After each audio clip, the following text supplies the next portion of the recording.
Ni Wathesalonike wa kwanza mlango wa 5 mstari wa 5 hadi 8. Mji wa furaha wa mbinguni umetayarishwa na kurembeshwa, kufuatana aliyesema Bwana Yesu anaenda kutuandalia makao na atakuja kuwachukua walio wake ambao wanamtambua kuwa ni mwokozi wao. Wasiri aliendelea kusema hata kubaliana na uovu wa kujitai kamwe. Alisitiza jambo hili kutoka kitabu cha Efeso 6:6 kuwa hata wakubali wale wanaomfaa kama kofia au kujibadilika kama ngozi ya kondoo, ili hali wao ni kwa mtu ndani. Habari za kimataifa. Na katika ngazi ya kimataifa huko Jehanamu, pepo akiza walianza vita vya wenyewe kwa wenyewe. Walipopata habari kwamba watakatifu wametangaza hali ya hatari dhidi ya shetani na wafuasi wao, hali ya wasiwasi ilizuka pale wenye dhambi walipotengwa na kuomba kutubu dhambi zao, huku wakizingatia maagizo na mashauri ya Bwana Biblia takatifu kwamba njooni kwangu nyinyi wote msumbukao wenye kulemewa na mizigo mizito, nami nitawapumzisha. Hiyo ni Mathayo 28:30. Vita huko rohoni mwa mwana hata vimejaja kati ya mtu itwaye The Heart in the Valley of Decision, ambapo roho akiza wameshambulia vibaya sana. Michezo.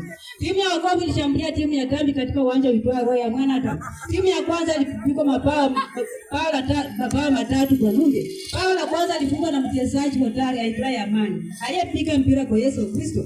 Bao la pili ambalo liwatetemesha wachezaji wale walifungwa na mchezaji shujaa Upendo, aliyepiga mpira kwa Roho Mtakatifu hadi ibilisi akashikwa na kizunguzungu. Bao la tatu lilifungwa na mchezaji bingwa uvumilivu, akiongozwa na Mungu mwenyewe na kujinyakulia taji la uzima wa milele. Utabiri wa hali ya hewa. Hapa kesho upande wa mnio Yesu utakabiliwa na rasha za baraka, na hapo jioni wakazi wa eneo hilo watanyeshewa na baraka chungu zima.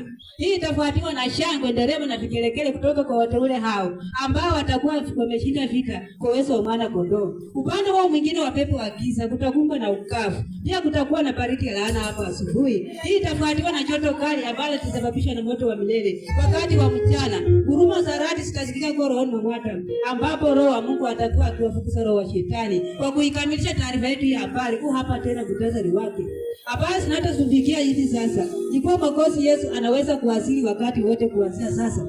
Mji wa furaha wa mbinguni umetayarishwa na kurembeshwa sana. Haya alisema na waziri wa mbinguni kwa Biblia takatifu. Habari zaidi zaeleza kwamba shetani anajaribu kunyakua watu ili asiangamie peke yake. Na huu ndio mwisho wa taarifa yetu ya habari. Panapo majaliwa yake Mwenyezi Mungu, nitawaleteeni taarifa nyingine.